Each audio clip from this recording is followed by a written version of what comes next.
Donc, est-ce que les diapos sont visibles pour tout le monde? Oui, monsieur. Et attends, mais...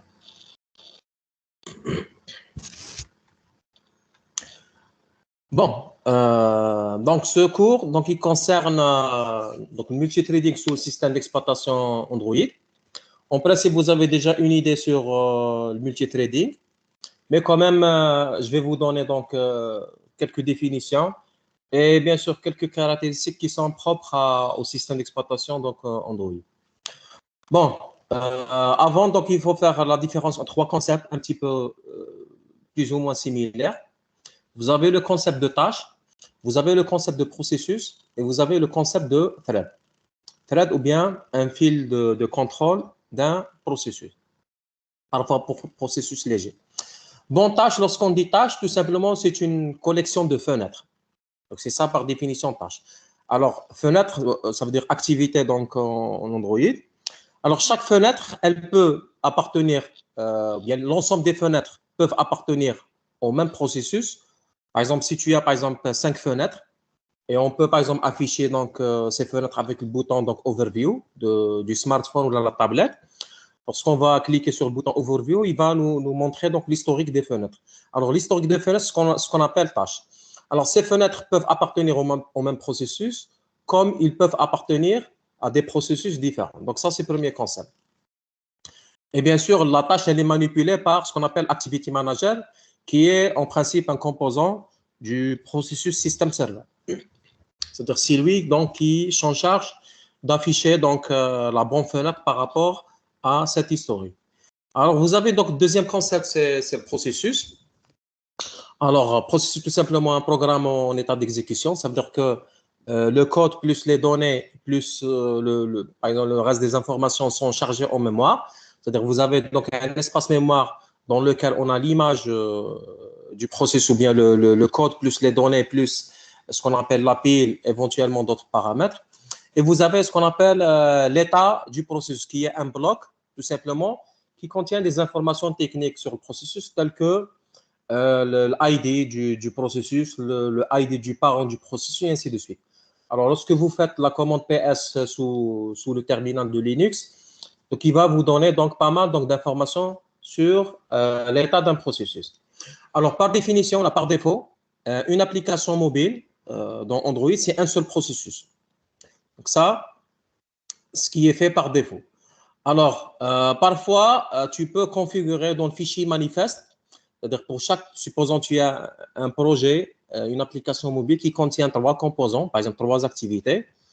Alors, tu peux, ça veut dire configurer dans le manifeste des 3 activités, juste pour dire que, par exemple, chaque activité, elle va posséder son propre processus. Comment? En utilisant donc l'attribut Android 2.process. Donc, dans le fichier manifeste, Android 2.process, tu vas ici donc affecter donc, une valeur différente de la valeur par défaut pour dire que ce composant, ou bien cette activité, elle possède un processus qui est différent du processus de l'application mobile. Donc, rarement on fait ça, mais ça veut dire, ce qui est utilisé par la majorité des programmeurs, c'est que toutes les composantes ou tous les composants d'une application mobile, par défaut, s'exécutent dans le même processus et dans le même thread. Alors, pour vérifier, c'est-à-dire avec une fonction donc, Java, l'identité du processus qui exécute votre programme, tout simplement, il faut exécuter donc cette fonction android.os.process.mypid. Tout simplement, elle va vous retourner donc un entier qui représente le ID ou l'identifiant du processus courant. Alors, une autre remarque, c'est que si on fait pas donc, si on n'utilise pas la classe thread qui est héritée du Java standard, la bibliothèque standard de Java. Donc, il n'y a aucune différence entre la classe thread du Java standard ou bien le Java d'Android. C'est la même chose. Alors, par défaut, le processus de votre application mobile, il contient un seul thread. Ça veut dire que toutes les instructions que l'on exécute s'exécutent de manière séquentielle dans notre programme. Il n'y a pas d'exécution parallèle dans le même programme. Toutes les instructions s'exécutent en séquence. Et ces instructions-là, on va les appeler le main thread ou parfois le UI thread. UI, c'est-à-dire User Interface Thread. Maintenant, si vous utilisez la classe thread, bien sûr consolider ou l'aider avec d'autres classes telles que la classe Renable, ou bien l'interface Renable. Maintenant, avec les deux classes, tu peux créer ce qu'on appelle de nouveaux threads ou bien des threads de background, ou parfois on les appelle thread workers, c'est-à-dire un processus dans Android. Par défaut, c'est un seul thread, on va l'appeler main thread, et il exécute en général la classe activité avec toutes les fonctions qui permettent d'afficher donc la fenêtre. Maintenant, si tu vas utiliser en plus une classe, la classe thread plus la classe renable, maintenant tu vas ajouter ou tu peux ajouter un deuxième thread, on va l'appeler thread worker pour faire la différence avec le principal, ou bien thread de background. Après, on va expliquer pourquoi on l'appelle thread worker ou bien thread de background. Et tu peux créer ce que tu veux comme nombre. C'est-à-dire tu peux donc utiliser deux fois la classe thread et instancier donc deux threads supplémentaires par rapport au premier, c'est-à-dire 3 à la fois, ou là au total. Et le reste des threads, les threads créés avec la classe renable plus thread, on les appelle threads de background. Alors, juste pour donner une définition, un thread, tout simplement, c'est une suite d'instructions qui s'exécutent en parallèle ou de manière simultanée avec le reste des flux, qui sont déjà présents dans le processus. Donc, je donne un exemple. Alors, peut-être qu'on a ici. Voilà. Bon, sinon, je vais charger peut-être peut-être un TP juste pour vous montrer la différence entre donc le thread principal et le thread worker. Voilà. Alors, on va changer donc le partage juste pour vous montrer l'exemple.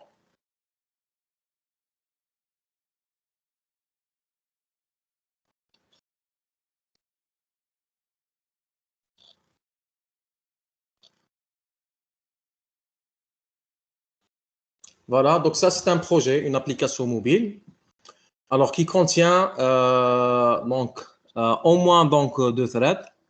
Je n'ai pas donc scanné tout le code, mais il y a au moins donc deux threads. Bon, le thread principal, c'est celui qui exécute la classe activité. Donc, vous avez cette classe main activité qui hérite de la classe activité. Donc, en particulier, tout le cycle de vie, toutes les fonctions qui composent le cycle de vie de la classe activité font partie du thread principal. Ça veut dire que toutes ces fonctions-là s'exécutent de manière séquentielle dans le thread principal. Et entre autres, vous avez donc la classe, ou plutôt la fonction onCreate. Donc voilà, c'est la fonction onCreate. Ça veut dire que tout ce code-là, qui représente donc onCreate, jusqu'à ce point-là, ou cette ligne-là, toutes ces instructions-là représentent le thread principal. Donc ça, c'est le thread principal. Maintenant, si on va cliquer sur l'un des boutons donc, dans notre fenêtre, alors même, supposons on va cliquer sur le premier bouton, alors ça veut dire qu'un clic va être exécuté. Dans ce cas-là, même cette instruction s'exécute dans le thread principal. Ici, donc si je vais afficher, voilà, je vais récupérer donc l'identifiant du thread courant dans la variable L et je vais l'afficher ici avec le toast. Donc je vais récupérer l'identifiant du thread principal. Maintenant, la même fenêtre contient deux boutons. Alors dans le deuxième bouton, voilà donc la fonction onClick qui représente le deuxième bouton. Alors ici, dans le deuxième bouton, je vais créer un deuxième thread, c'est-à-dire en plus du thread principal, c'est-à-dire le thread qui exécute onCreate, voilà, et qui exécute aussi le premier onClick, ça veut dire voilà la fonction onClick. Alors tout ça, tout le code de onClick, tout ce code-là, ici, alors s'exécute dans le thread principal ou bien le main thread. Maintenant, deuxième bouton, j'ai utilisé la classe thread, donc j'ai instancié donc un objet de type thread. Et bien sûr, je l'ai combiné avec la classe renable parce que la classe renable permet de spécifier la fonction ren. Et ce qu'on va mettre dans la fonction run, c'est la suite d'instructions ou bien le deuxième thread qui va être exécuté en parallèle avec le premier. Ça veut dire maintenant on create, ou bien le premier on click, on create plus le premier on click, ça veut dire la première fonction, celle-là. Et avec le run, alors cette fonction-là, toute la fonction run, alors tout le code écrit ici, donc ce code-là, avec tout ce qui est écrit avant, s'exécute en parallèle. Alors pour cette raison, on dit qu'un thread, c'est une suite d'instructions, ça veut dire toutes les instructions écrites dans run représentent un thread parce qu'elles s'exécutent donc de manière simultanée avec le reste des instructions. C'est-à-dire lorsqu'on dit le reste des instructions, dans ce cas-là, le thread principal qui est composé bien sûr de donc cette fonction onClick plus la fonction onCreate. Donc ça, je reviens au cours. Donc ça, ce qu'on entend par cette petite définition qui représente un flux d'instructions, la suite d'instructions qui s'exécute en parallèle avec d'autres flux ou d'autres instructions qui existaient avant. Maintenant, qu'est-ce qui est partagé entre le premier thread et le deuxième thread? Ça veut dire si on va revenir à notre code, si je vais revenir à ce code-là, qu'est-ce qui est partagé entre le premier thread, ça veut dire la classe activité dans ce cas-là, la classe main activité, toutes les fonctions qui représentent la classe main activité, et le deuxième thread, ça veut dire la fonction run. Qu'est-ce qui est partagé et qu'est-ce qui n'est pas partagé? Alors, je vais commencer avec les choses qui ne sont pas partagées. Alors, toutes les variables locales que l'on va, par exemple, déclarer à l'intérieur de run, c'est-à-dire ici, j'ai déclaré long L. Donc, L, c'est une variable locale à run. Donc, ça, ce n'est pas une variable partagée c'est-à-dire avec le premier thread ou là, le troisième ou là, le quatrième, parce qu'en général, on peut créer plusieurs.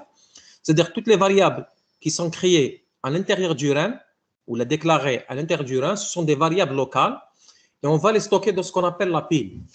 Alors, la pile, parce qu'un processus, on a dit qu'il est composé de deux choses.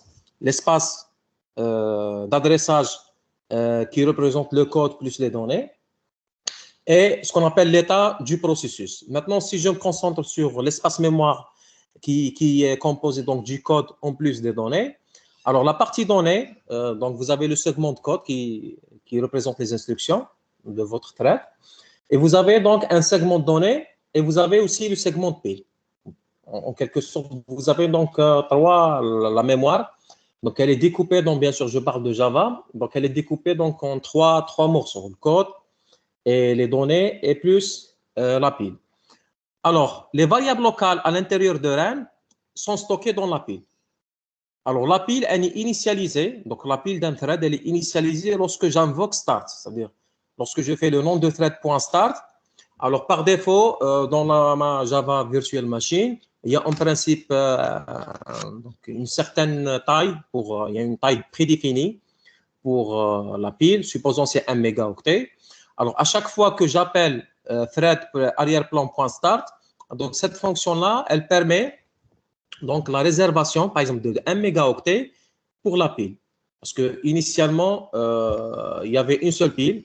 Avant qu'on crée le deuxième thread, il y avait une seule pile pour le thread principal et un segment de données pour le thread principal et le segment de code.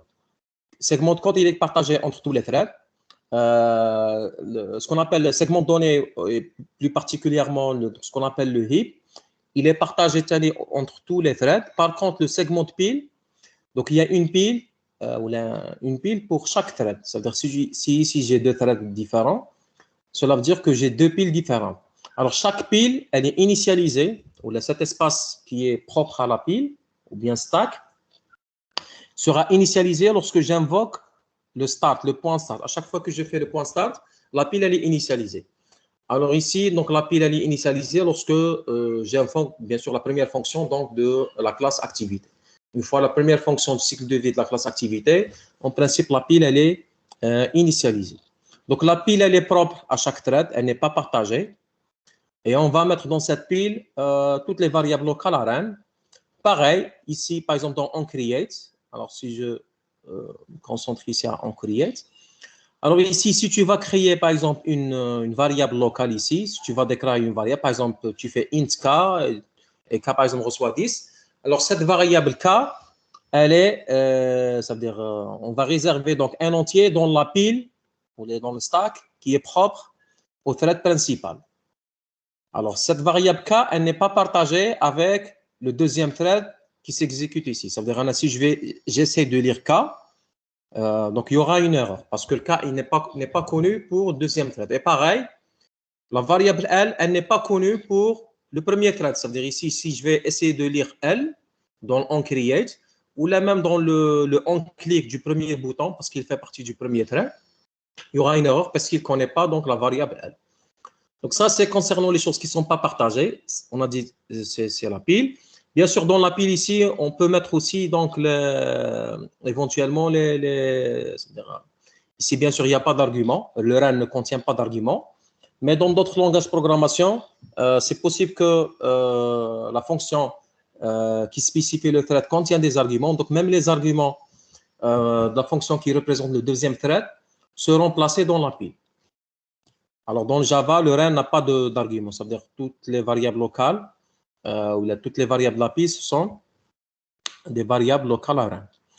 Alors, dans les variables, ce qu'on dit variable locale, plus précisément ce qu'on va mettre dans la pile, c'est les types primitifs. Donc, les types primitifs, ça veut dire int, ou bien long, ou bien float, minuscule, et ainsi de suite. Tout ça sera placé directement dans la pile.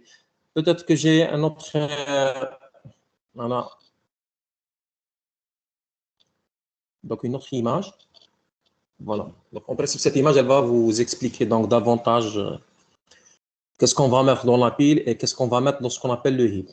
Alors, les variables d'un thread seront divisées ou seront placées dans deux parties.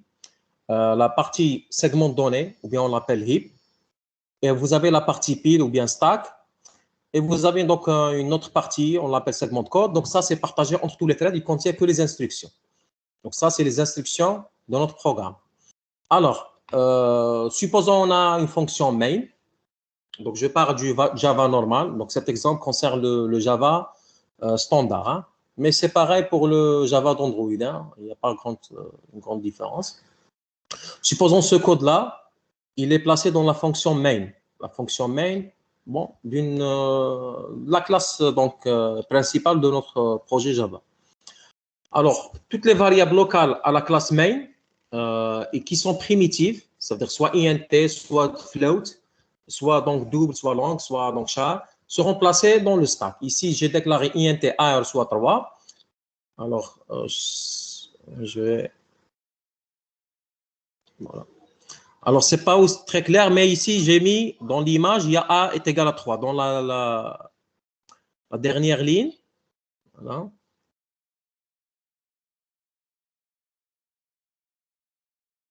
Alors, je vais essayer donc de réduire la taille.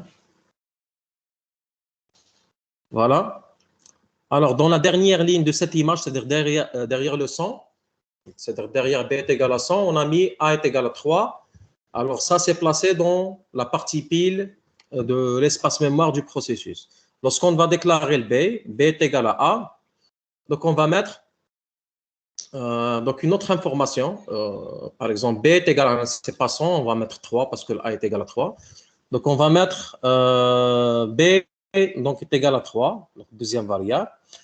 Par contre, les variables qui ne sont pas primitives et qui sont locales à notre fonction, que ce soit la fonction REN ou là une autre, n'importe quelle fonction qui fait partie d'un thread, par exemple soit REN, ou là dans notre cas ici le main. Alors, donc ça c'est un tableau, donc C représente un tableau. Alors, ce qu'on va mettre dans la pile, c'est juste l'adresse ou le nom, parce que ici le C, on va l'appeler une variable de référence. Alors, le C sera placé ici. Donc, supposons le C est égal. Donc, C ici représente une adresse pour ce tableau. Le tableau qui contient 1, 2, 3, 4. Supposons cette adresse, où le C, ici, il vaut par exemple 300. Donc, on va mettre ici C est égal à 300. Ça veut dire on va mettre dans la pile, dans la troisième place de la pile, c'est-à-dire après le A et après le B, on va mettre ici 300. Et maintenant, 300, c'est quoi? c'est l'adresse de ce tableau. Donc, le premier tableau, les voit par exemple 1, 2, 3, 4. Donc, 1, 2, 3, 4. Supposons ici, on n'a pas 1, 99, 3, 4, mais on a 1, 2, 3, 4.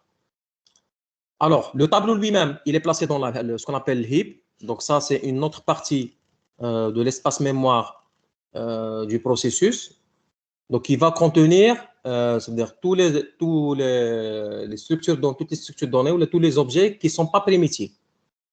C'est-à-dire soit les objets donc instanciés à partir des classes ou bien des tableaux et ainsi de suite.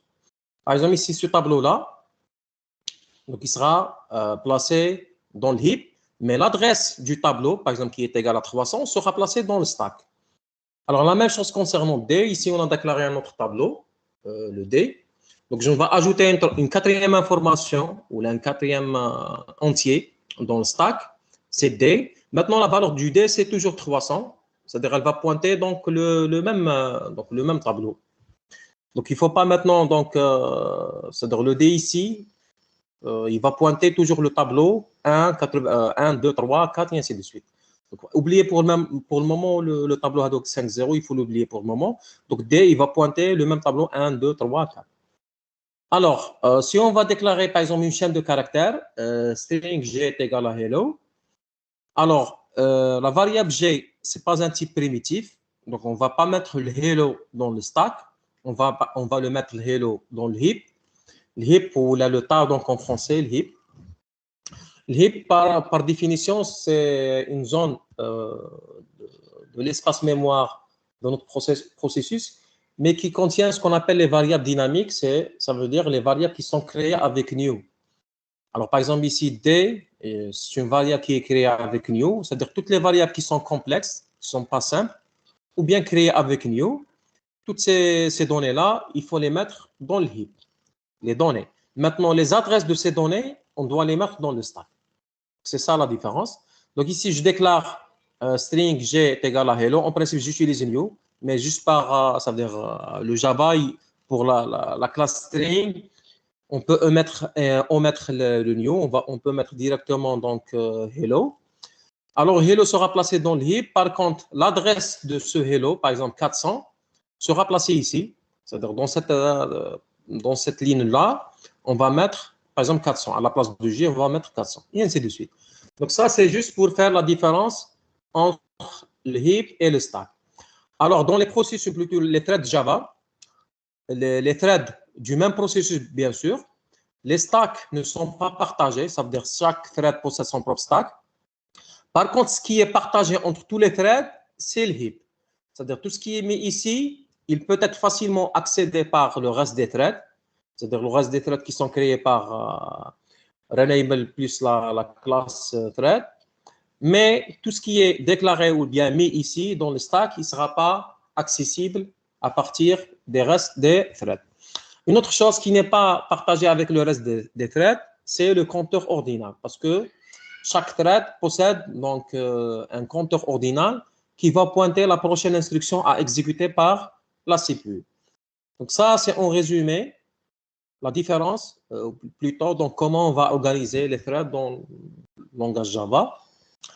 Donc vous avez donc dans la pile, donc la pile elle n'est pas partagée avec le reste des threads. Le compteur ordinal n'est pas partagé avec le reste des threads. C'est-à-dire chaque thread possède son propre ordinal qui est différent des autres. Par contre, le heap, alors dans le heap, juste pour résumer, le heap, on va mettre toutes les variables qui sont déclarées avec new. C'est-à-dire la variable, le contenu lui-même, il est mis dans le heap, mais l'adresse du contenu, elle est mise dans le stack.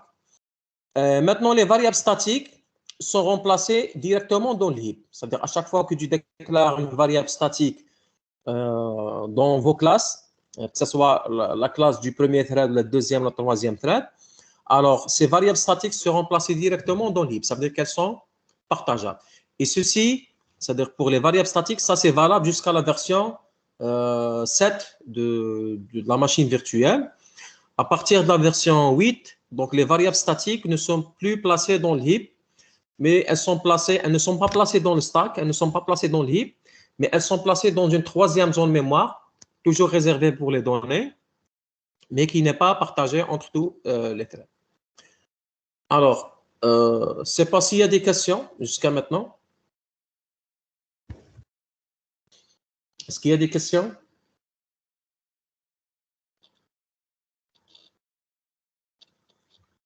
Alors, s'il n'y a pas de questions, donc je vais continuer.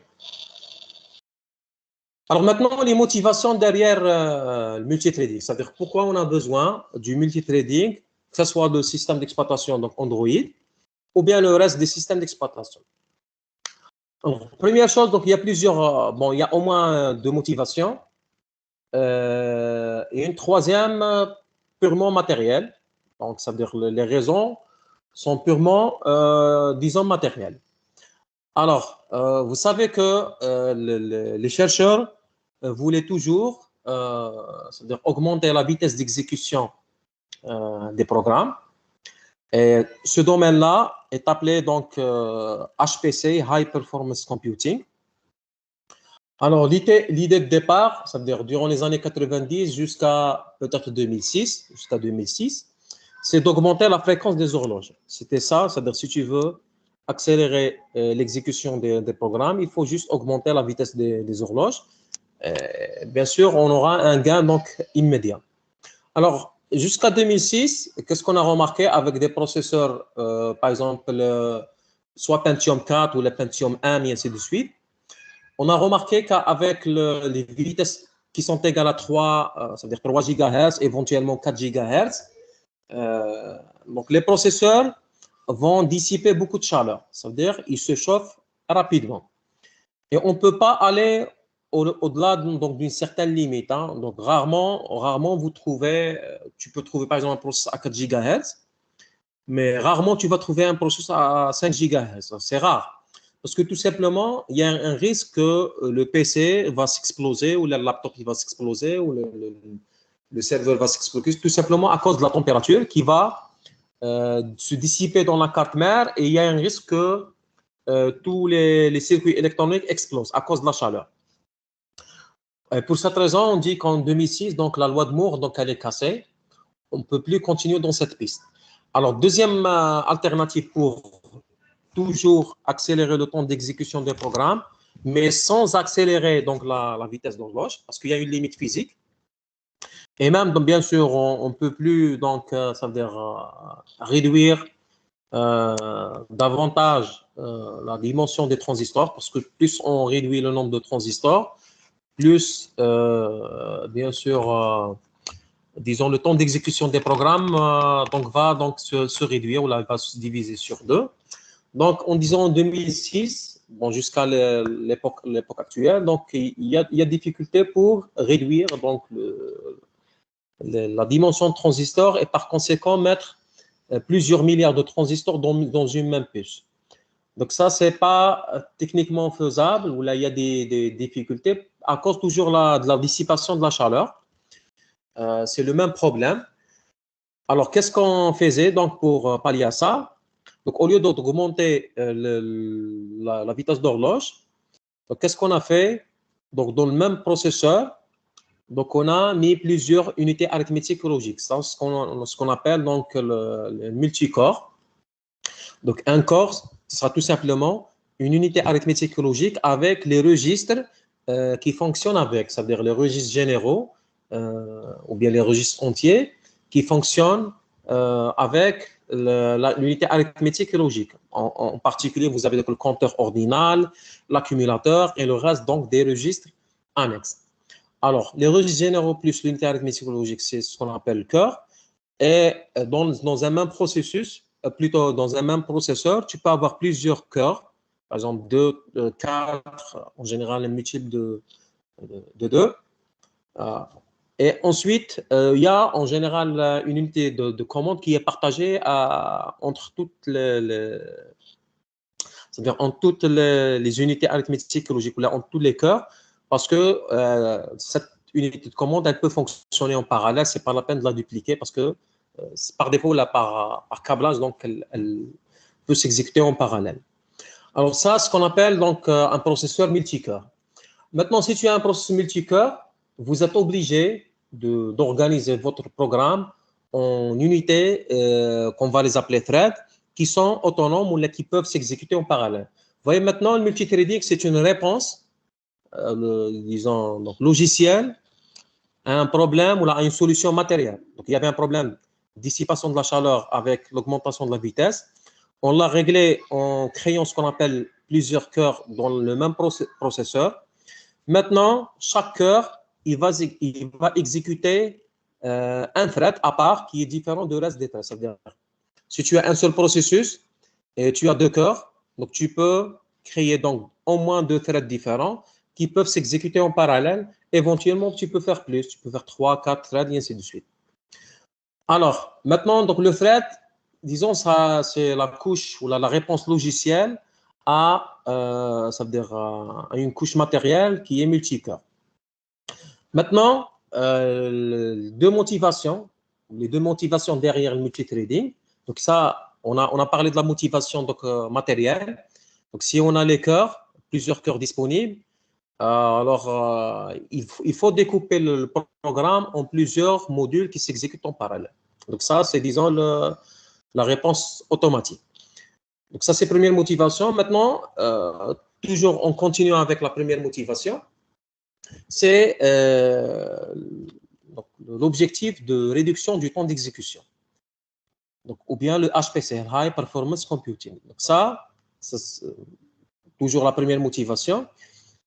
Alors, si tu as un programme qui s'exécute en, par exemple, 4 secondes, et tu as, par exemple, deux cœurs, et tu vas le diviser, votre programme, tu vas le diviser en deux threads différents.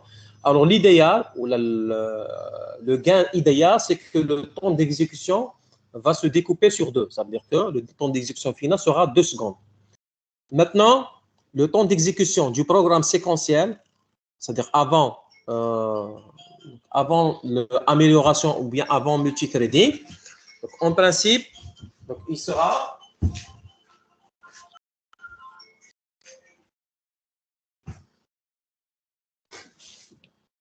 donc on s'excuse donc de l'interruption.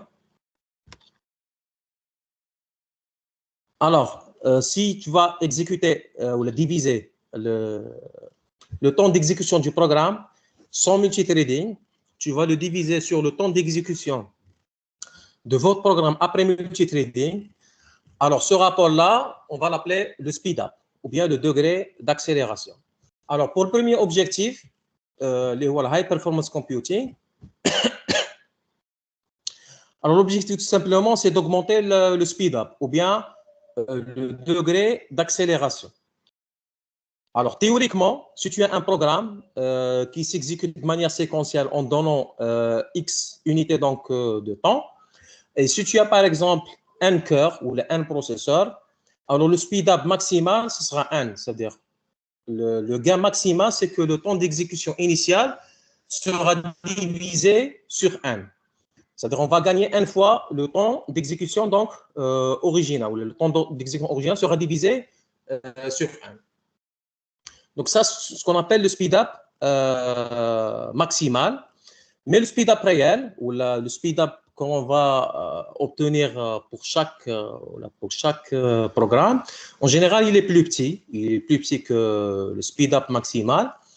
Et bien sûr, il est conditionné par d'autres paramètres, tels que, ou d'autres conditions, telles que la partie du code ou le pourcentage du code. Pour être plus précis, ce n'est pas le pourcentage du code, mais le pourcentage du temps d'exécution du code séquentiel dans le programme original. Ça veut dire, supposons que dans le programme original, j'ai 100 instructions, j'ai pu paralléliser 90 instructions, il me reste que 10 instructions que je ne peux pas paralléliser. C'est-à-dire, j'ai pu affecter les 90 instructions, les 80 premières instructions, je l'ai pu, par exemple, affecter à des threads différents, par exemple, à deux threads différents. Donc, si je les affecte à deux threads différents et j'ai deux cœurs, en principe, le speed-up, le max du speed-up, ce sera 2. Donc, au maximum, je vais diviser mon temps original sur 2. Maintenant, ça, tu vas obtenir 2 si tu vas affecter les 100 instructions aux deux threads différents, par exemple 50-50, 40-60 et ainsi de suite. Maintenant, si tu ne peux pas affecter toutes les instructions aux deux threads, ça veut dire créés, ça veut dire tu vas maintenant, par exemple, tu as par exemple 10 instructions qui sont pas parallélisables. Je ne peux pas les affecter aux deux threads. Il faut qu'elles s'exécutent, ou là, je ne peux pas les exécuter en parallèle. Il faut les exécuter en séquence. C'est-à-dire, pour les 10 instructions qui restent, je ne peux pas les affecter 5 en premier thread et 5 pour le deuxième thread. Il faut que l'un des deux threads les exécute de manière séquentielle. Maintenant, c'est les 10 instructions donc, qui sont séquentielles, qui ne sont pas parallélisables, c'est eux qui vont réduire le speed-up. C'est-à-dire, je ne peux pas obtenir 2, mais je peux obtenir, par exemple, 1,9 ou 1,8 et ainsi de suite. Donc, le speed-up, il est toujours conditionné par le pourcentage. Pour être plus précis, c'est le pourcentage du temps pour les instructions qui ne sont pas parallélisables. Alors ça, c'est donc toujours première motivation, c'est comment réduire le temps d'exécution d'un programme avec le multithreading. On l'a bien dit, il faut tout d'abord avoir plusieurs cœurs, ensuite affecter l'ensemble des instructions à des threads différents. Alors, mais le speed-up, il n'est pas toujours, on ne peut pas toujours obtenir le maximum, soit à cause, comme je l'ai déjà évoqué, à cause d'un ensemble d'instructions qui ne sont pas parallélisables, ou bien à cause, par exemple, soit de communication qui est donc, par exemple, faite par l'un des threads et qui va les bloquer, ou bien à cause de fonctions de synchronisation ou là, des appels synchronisés qui vont encore bloquer les threads. Donc, ça veut dire qu'il y a au moins 3 sources de problèmes qui vont, ça veut dire réduire le speed-up. Maintenant, deuxième motivation, pourquoi on fait multithreading? Donc, c'est tout ça, c'est la première motivation, c'est-à-dire la présence du multicore, sous motivation matérielle. Et motivation donc logicielle, c'est qu'avec le multithreading, on peut diviser le temps séquentiel sur un certain nombre que l'on va appeler speed-up. Alors, deuxième motivation, c'est ce qu'on appelle le non-blocage de l'interface graphique. Alors ici, pour le fait de ne pas bloquer l'interface graphique du thread principal, donc ça, c'est généralement résumé avec la phrase UI Toolkit n'est pas bien. Donc ça, c'est juste une conséquence additionnelle. UI Toolkit n'est pas très simple. On va expliquer ça par la suite. L'essentiel, supposons que tu as une fenêtre qui contient 2 boutons. Par exemple, le premier bouton, il permet de télécharger une image. Et le deuxième bouton, il permet d'afficher, par exemple, un texte dans le texte view. Alors, maintenant, si tu ne vas pas utiliser le multithreading, et supposons votre objectif, ce n'est pas le HPC, le High Performance Computing. Alors, sans multithreading, si tu vas lancer, tu vas cliquer sur le premier bouton, par exemple B1, qui lance le téléchargement. Maintenant, le deuxième bouton, il est toujours bloqué. Tu ne peux plus cliquer sur le deuxième bouton.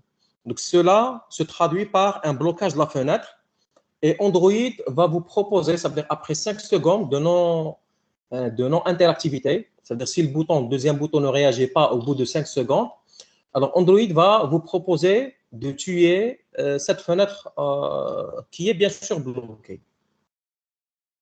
Ce qu'on appelle ANR ou la Android non-responsive donc activity ou bien window.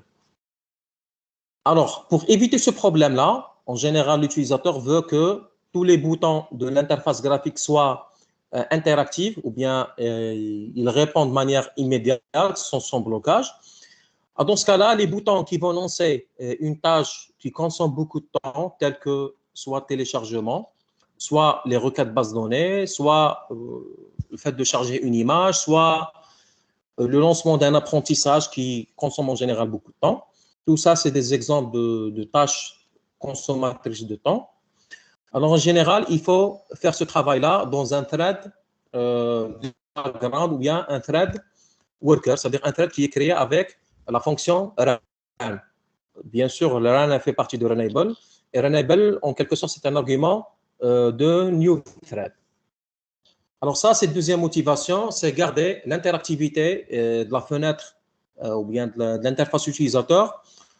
Si jamais, bien sûr, l'utilisateur va lancer une tâche qui consomme beaucoup de temps. En général, les tâches qui consomment beaucoup de temps, on va les appeler tâches de background parce qu'en général, elles ne sont pas censées afficher des informations sur la fenêtre. À chaque fois que tu fais donc un téléchargement, les requêtes SQL. rarement, c'est rare qu'on sera obligé d'afficher des choses sur la fenêtre ou bien l'écran.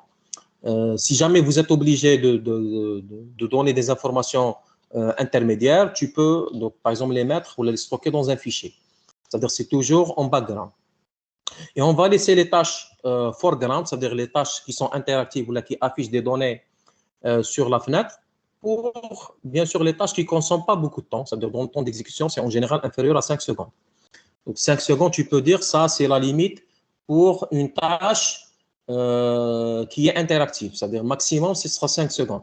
Une tâche qui va, c'est-à-dire afficher des données au-delà de 5 secondes, de préférence, il faut la mettre dans un thread de background, il ne faut pas la mettre dans le thread principal. Donc ça, c'est les deux fonctions offertes par Android pour récupérer l'identifiant d'un thread.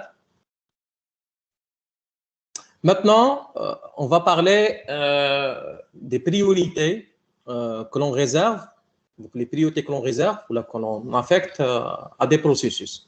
On a dit que par défaut, une application mobile, c'est un seul processus, c'est un seul thread principal, ou bien main thread, ou bien UI thread. Les trois, ce sont des synonymes.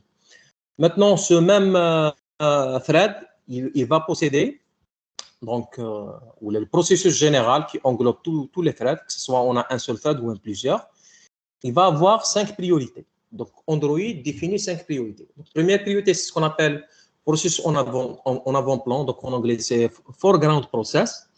Deuxième priorité, c'est visible process.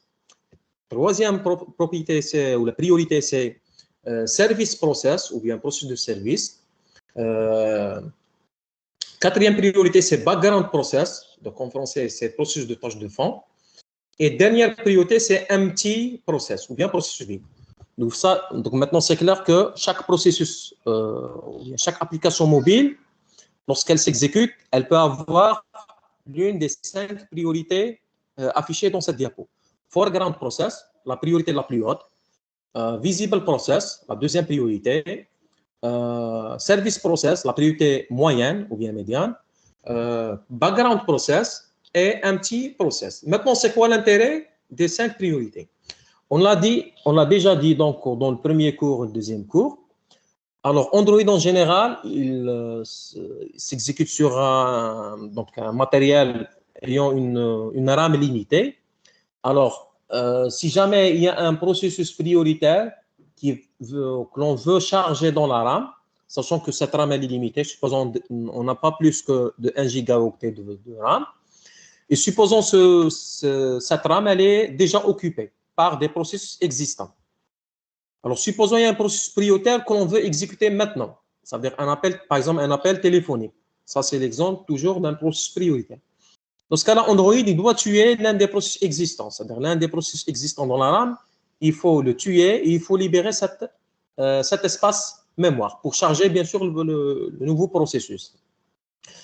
Alors, cette tâche, elle est faite par Low Memory Killer, qui est un composant du kernel modifié d'Android.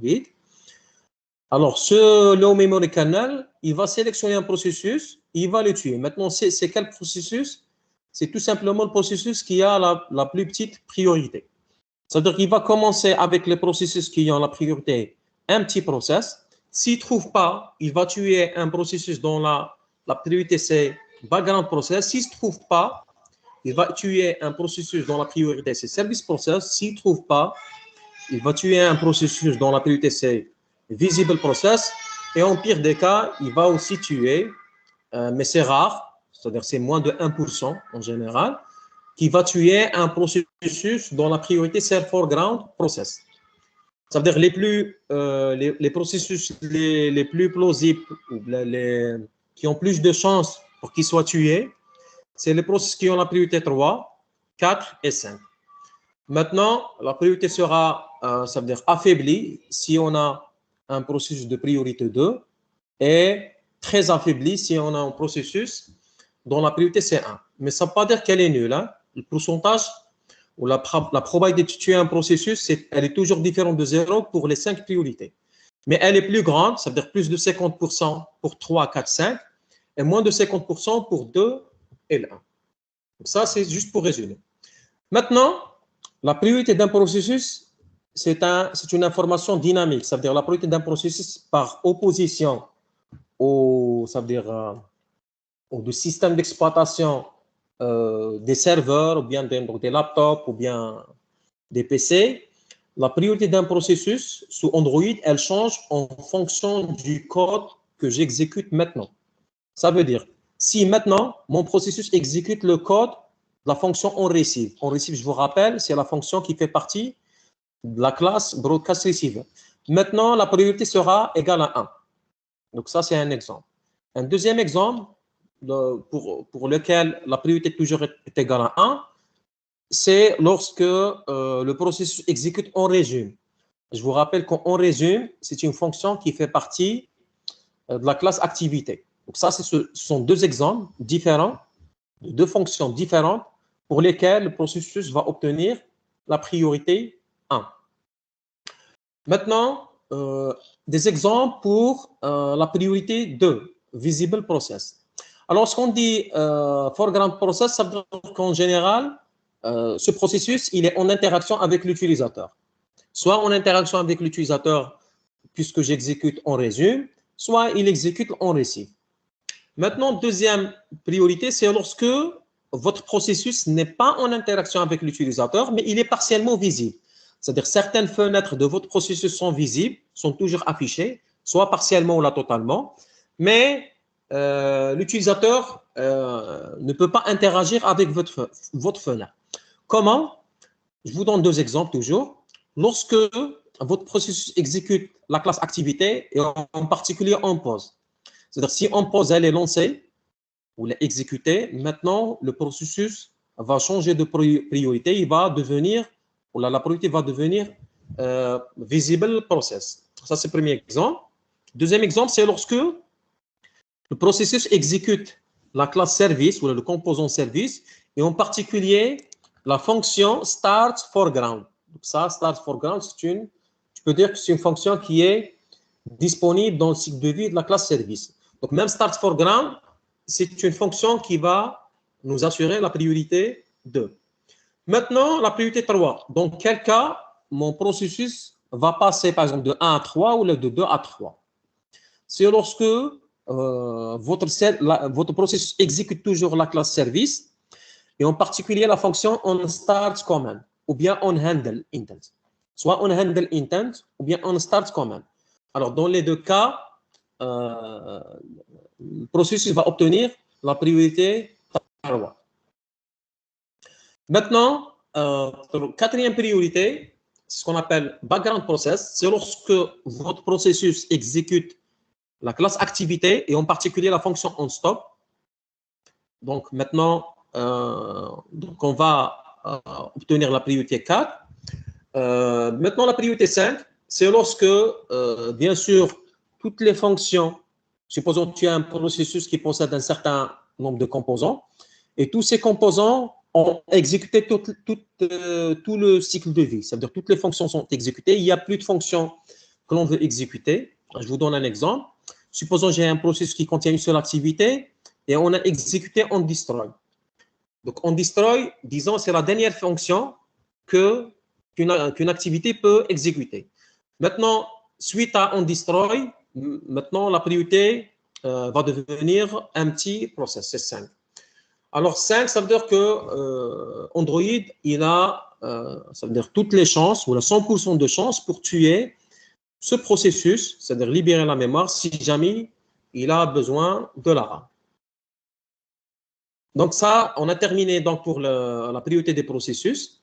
Je ne sais pas si vous avez des questions, et vous pouvez utiliser donc la conversation, la chat, si vous avez des questions. Donc, pas de questions. Donc, on continue s'il n'y a pas de questions.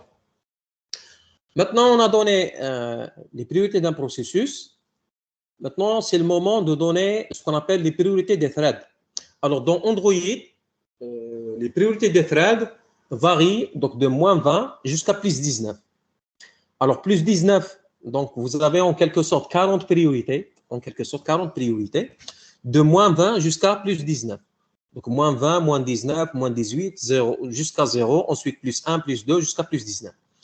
Alors, plus 19 veut dire, ou là, c'est le synonyme de la priorité la plus basse. C'est-à-dire que le thread, on peut le tuer à tout moment. Et 0, en quelque sorte, c'est la priorité moyenne.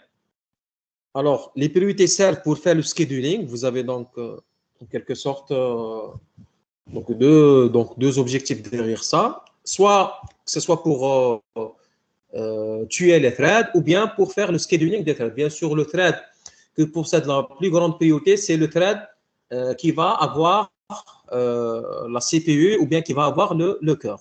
Si jamais, bien sûr, il y a par exemple, ce qu'on appelle risk condition for core, ça veut dire des accès concurrents pour les cœurs. Ça veut dire qu'il y a des demandes multiples pour avoir les cœurs. Maintenant, donc, c'est la priorité du thread qui va trancher. Le thread le plus prioritaire va obtenir le cœur et ainsi de suite. Alors, celui qui va obtenir la valeur qui est proche à moins 20, c'est le thread le plus prioritaire. 0, disons, c'est la priorité moyenne. Et plus 19, c'est la priorité la plus basse. Donc, ça, c'est les deux mots qui restent pour les priorités. Pour récupérer la priorité d'un thread, donc tu as plusieurs fonctions. Entre autres, tu as donc Android.os, ou bien pour fixer une priorité pour un certain thread, tu vas faire Android.os.process.set priority. Alors, dans ce cas-là, je ne sais pas si j'ai des exemples par la suite. Ou bien dans le TP, en principe, vous avez les fonctions qui permettent ça, de fixer, donc, en parenthèse, la priorité d'un thread qui varie entre moins 20 jusqu'à plus 19, sachant que le moins 20, c'est la plus prioritaire et plus 19, c'est la plus basse. Maintenant, la durée de vie d'un thread. Alors, la durée de vie d'un thread dépend du composant qu'il a lancé, ou bien qu'il a créé. Je vous rappelle qu'il y a 4 composants, l'activité, service, broadcast receiver et consent provider. Alors, pour broadcast receiver, en général, c'est déconseillé parce que broadcast receiver, c'est réservé pour les tâches, disons, plus ou moins temps réel, c'est-à-dire les tâches pour lesquelles il y a un délai d'exécution. Et pour cette raison, c'est-à-dire, en général, l'utilisateur, il va pas lancer un thread à partir d'un broadcast receiver. Bien que techniquement c'est possible, il n'y a aucun problème. C'est-à-dire, suite à un événement, je vais lancer un thread dans la fonction OReceive. Et ici, c'est pas complètement donc, interdit. Donc, tu peux avoir des classes tu peux l'utiliser à l'intérieur de OReceive pour faire ça. Mais en général, OReceive, elle est spécifique ou elle est réservée pour les tâches plus ou moins rapides, pour les tâches pour lesquelles le délai ou le temps d'exécution ne dépasse pas 10 secondes. Parce qu'après 10 secondes, l'Android, il peut tuer donc votre broadcast receiver à tout moment. Maintenant, il vous reste donc 2 options, activité et service. Si votre thread est lancé à partir d'une activité, maintenant, l'activité qu'il a lancée, ou bien l'activité source, lorsqu'elle est tuée, bien, si l'activité source est tuée, automatiquement le thread sera tué. Ça veut dire si dans onCreate, tu vas lancer un thread et à cause d'une certaine raison, par exemple, j'ai fait une rotation dans mon smartphone, maintenant la fenêtre elle est tuée. Alors si la fenêtre est tuée, même le thread qui est créé dans onCreate, il sera tué. Donc ça, c'est le premier scénario. Maintenant, le deuxième scénario, c'est lorsque le thread sera lancé à partir de la classe service. C'est-à-dire à l'intérieur de la classe service, je vais lancer un thread. Par exemple, en start command, supposons je vais lancer un nouveau thread avec la classe renable plus thread. Dans ce cas-là, même si la classe service est tuée, le thread en question, il ne sera pas tué. Donc ça, c'est, disons, l'avantage de la deuxième possibilité ou le deuxième scénario. Si tu veux que, supposons, j'ai lancé un service à partir d'une classe activité. Et maintenant, à partir du service, j'ai lancé, par exemple, un thread. Maintenant, si le service plus l'activité sont tués à cause de n'importe quel événement ou de n'importe quel motif, le thread en question, il ne sera pas tué. Il va toujours continuer sa tâche. Ça, c'est utile lorsque tu fais le téléchargement. Je ne veux pas que lorsque je fais une rotation de mon smartphone, le téléchargement va s'arrêter. Si je vais, par exemple, le faire dans onCreate. Alors, si tu veux que ton téléchargement va continuer, même si la fenêtre elle est tuée ou le service est tué, vous êtes obligé dans ce cas-là de créer un service et à partir du service, tu vas lancer donc un thread. Alors, le code, je vous donne un petit code comment on va créer un thread. Alors, supposons ça, c'est on clique d'un certain bouton de notre fenêtre. Donc, on n'a pas mis tout le code, on a mis juste un morceau du code. Donc, ça, c'est on clique d'un certain bouton qui fait partie de la classe activité. Alors, dans on clique, tu vas maintenant créer donc une variable th avec le constructeur new thread et vous avez comme argument l'objet new renable. Renable, donc c'est une classe ou bien une interface existante dans la bibliothèque Java. Et bien sûr, Renable possède une seule fonction, c'est ren. À l'intérieur du ren, donc tu vas mettre le code que tu veux. Exécuter, bien sûr, en parallèle avec le code principal, c'est-à-dire le code du onCreate. C'est-à-dire que tout ça, en principe, il s'exécute en parallèle avec ce qui est écrit dans onCreate. Et même le reste des boutons. Parce que le reste des boutons font partie du thread principal. Alors ici, par exemple, tu peux faire le téléchargement. Mais si jamais, par exemple, on va faire une rotation du smartphone, le téléchargement sera arrêté parce que tout simplement, la fenêtre, elle est tuée. Je vous rappelle que onClick fait partie de la fenêtre principale. Maintenant, ce code-là, les thread th égale new thread et ainsi de suite, il faut le mettre dans la fonction onStartCommand de la classe service pour s'assurer que le travail fait ici, il va continuer malgré ça veut dire, l'élimination de la classe source qu'il a créée, que ce soit service ou bien activité. Je suppose par exemple que l'activité a lancé le service il a lancé le thread. Maintenant, si le service plus l'activité seront tués, ils sont déjà tués, alors le travail placé ici, du ren, il va toujours persister. Alors, une fois je fais thread.start, donc ça c'est parce que jusqu'à maintenant, on n'a pas encore lancé le thread ici. On a juste initialisé en quelque sorte la fonction ren. Il n'est pas encore, donc il est créé, mais il n'est pas encore lancé. Maintenant, on va demander le lancement à la machine virtuelle, c'est-à-dire ici, c'est un ordre qui est envoyé à la machine virtuelle, ART, juste pour lui demander de lancer le thread en question. Alors, avant de lancer aussi le thread, start, la fonction start, elle va initialiser le start. Je l'ai déjà dit et je vais le rappeler. Chaque thread possède son propre stack ou sa propre pile. Alors, dans la pile, on va mettre tous par exemple, les données primitives, ça veut dire entier, réel, float, char, et ainsi de suite. Il faut les mettre directement dans la pile.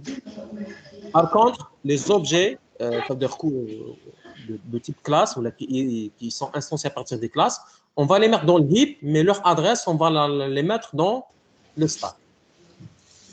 Alors ça, c'est juste un exemple comment donc on va créer donc un deuxième thread en plus du premier thread.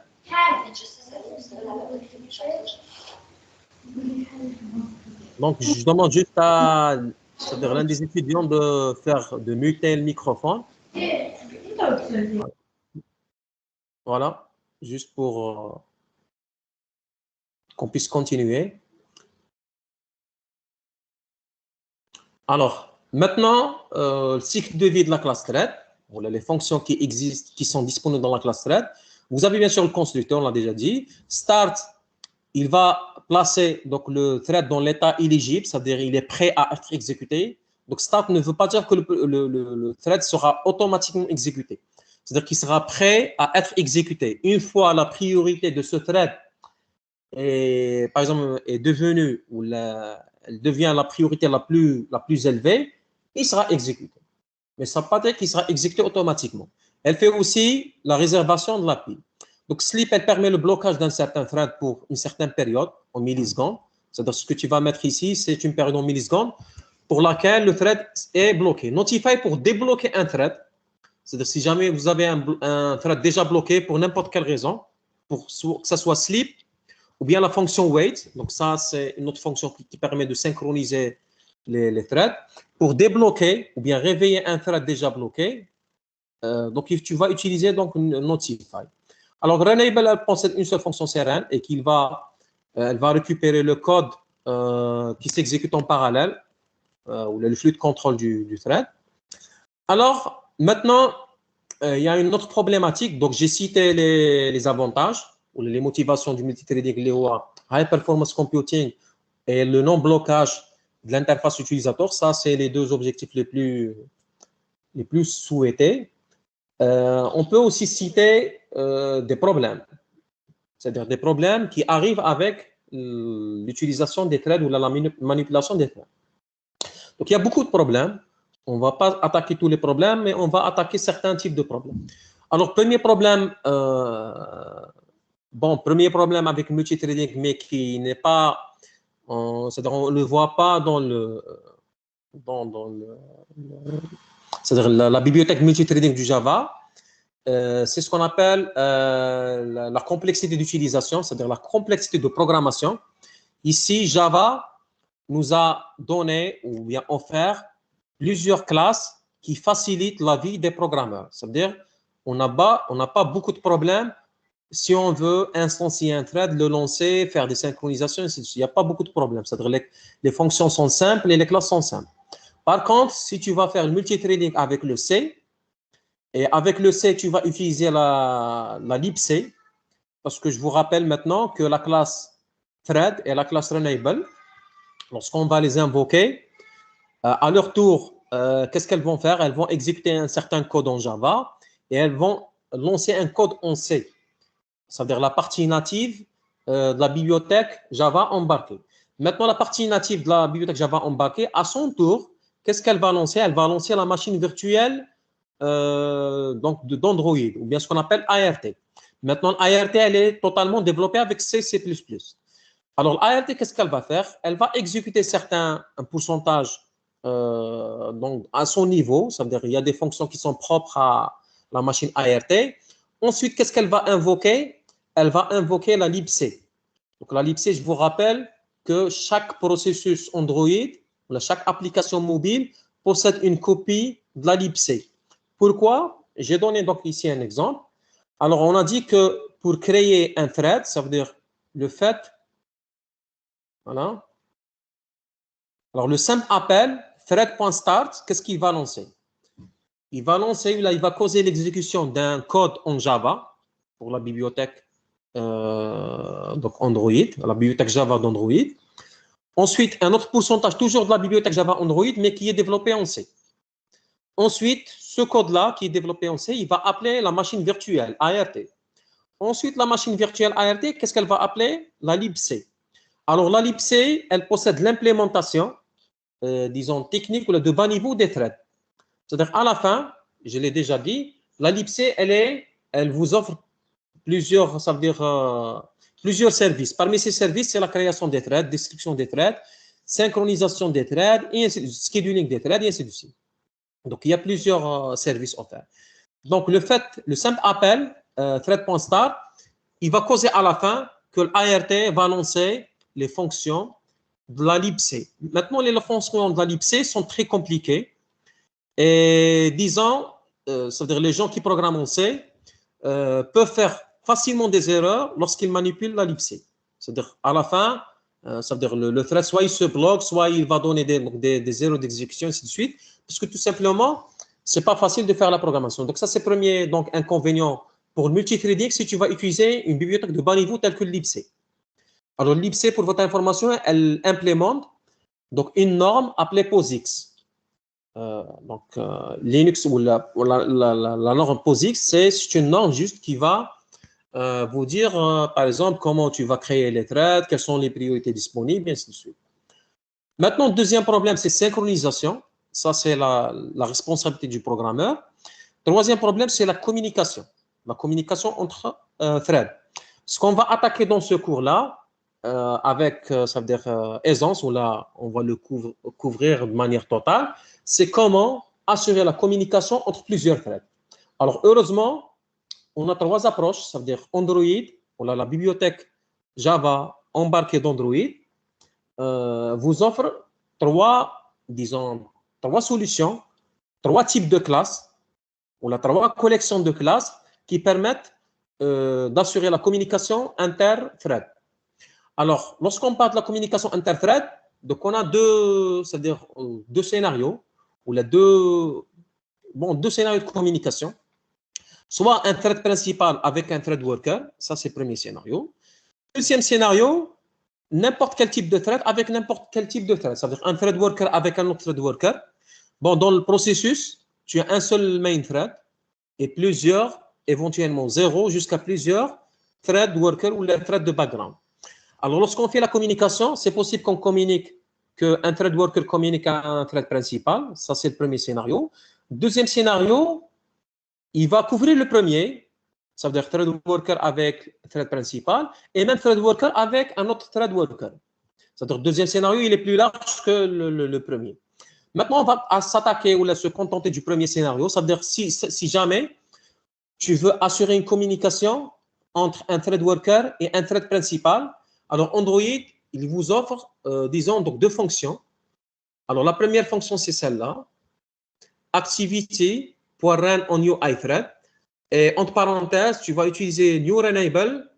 Et ici, dans ces accords-là, tu vas mettre le run. Et dans le run, tu vas mettre le code que tu veux passer au deuxième thread. Ça veut dire, supposons que j'ai un thread worker qui essaye, par exemple, d'afficher un mot dans l'interface graphique. Par exemple, une chaîne de caractères dans l'interface graphique. Par exemple, dans un text view, je vais afficher, par exemple,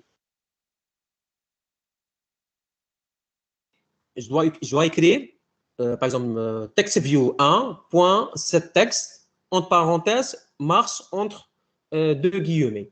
Alors, cette instruction-là, je vais la mettre dans la fonction run, et la fonction run, elle est mise dans newRunable, et newRunable, c'est un argument de cette fonction-là, il y a activité.run on new iThread. Alors, pourquoi on fait ça? Pourquoi? C'est-à-dire que le thread de background, il est obligé de faire cette instruction qui est longue, ou cette fonction qui est longue, et à l'intérieur, il va mettre l'instruction qui permet la mise à jour de l'affichage ou la mise à jour de l'interface. Parce que tout simplement, l'interface graphique elle-même, on va la considérer comme une ressource critique. Ça veut dire que tous les composants graphiques ou tous les widgets, ils ne peuvent pas manipuler directement par les threads de background. Donc, c'est interdit qu'un thread de background modifie directement, c'est-à-dire sans utiliser cette fonction-là, soit la première, soit la deuxième. C'est-à-dire un thread worker, par exemple, je vais revenir ici. Donc ça, c'est une fonction image.setImageResource et je vais donner l'URL de l'image à afficher dans mon interface graphique. Alors cette fonction, je peux l'exécuter facilement dans un thread principal, c'est-à-dire dans la fonction onCreate, mais c'est interdit de l'exécuter telle qu'elle est dans la fonction run d'un thread de background. Alors, vous êtes obligé de faire tout ça, run on new iThread, la fonction que j'ai déjà évoquée juste quelques minutes, et entre parenthèses, tu vas mettre tout ça, tu vas déclarer un runable, et tu vas spécifier la fonction run, et dans la fonction run, tu vas bien sûr initialiser votre image, et afficher l'image. Ici, donc la fonction finale, elle permet d'afficher l'image dans l'interface graphique. Alors, pourquoi vous êtes obligé de faire tout ça? Parce que tout simplement, cette image, c'est une ressource critique qui est possédée par le main thread et qui n'est pas possédée par les thread workers. Et un thread worker ne peut pas la manipuler directement, sinon, il y aura donc une incohérence. Ça veut dire, si tous les threads affichent directement dans l'interface graphique, à la fin, tu vas avoir un affichage complètement anarchique et complètement faux. Alors, il faut que juste le main thread qui a le droit d'afficher ou bien de mettre à jour l'interface graphique, que ce soit afficher une image ou bien afficher un texte et ainsi de suite. Alors maintenant, le thread worker, il doit envoyer ce qu'on appelle une tâche ou une requête au thread principal. Comment? Soit avec cette fonction-là, on run on new iThread. Et maintenant, la tâche, c'est la fonction run. Le code de la fonction run, c'est la tâche qui doit être exécutée par le thread principal ou le main thread. Deuxième option, c'est que la même tâche sera envoyée grâce à cette fonction view.post new runable et on fait la même chose. Donc, vous avez deux possibilités pour mettre à jour une interface graphique à partir d'un thread de background. Donc, la mise à jour directe, elle est interdite. Et c'est ce qu'on note par UI Toolkit n'est pas thread safe.